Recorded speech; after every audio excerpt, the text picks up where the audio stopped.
అందరికీ నమస్కారం అండి. ఈ పండు పేరు తెలిసిన వాళ్ళు ఉంటే చెప్పండి.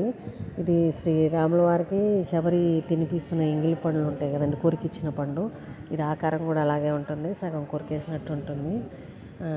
తినడానికి కొంచెం ఇసుక తగులుతుంది, కానీ ఇది ఆరోగ్యపరంగా కూడా చాలా మంచిదండి. మోకాళ్ళ నొప్పులు ఉన్న వాళ్ళకి కూడా బాగా పనిచేస్తుంది. నాకు ఇది శ్రీశైల క్షేత్రంలో ఒకే ఒక చోట దొరికిందండి. మీరు ఎప్పుడైనా మీరు వచ్చినప్పుడు అది దొరికితే తీసుకోండి, చాలా మంచిదండి. భగవంతుడు ఉన్నాడని ఇంతకన్నా నిదర్శనం మనకి ఏం కావాలి చెప్పండి.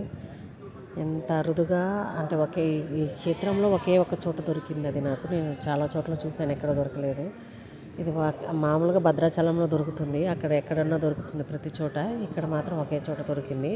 అడిగితే ఒక చెట్టు ఉందండి ఇక్కడ, అది మాకు తెచ్చిచ్చారని చెప్పారు అక్కడ వాళ్ళు. టేస్ట్ కూడా బాగానే ఉంటుందండి, తీయగా కొంచెం వగరగా. నేను ఒక ప్యాకెట్ తీసుకున్నాను. థ్యాంక్ యూ సో మచ్ అండి.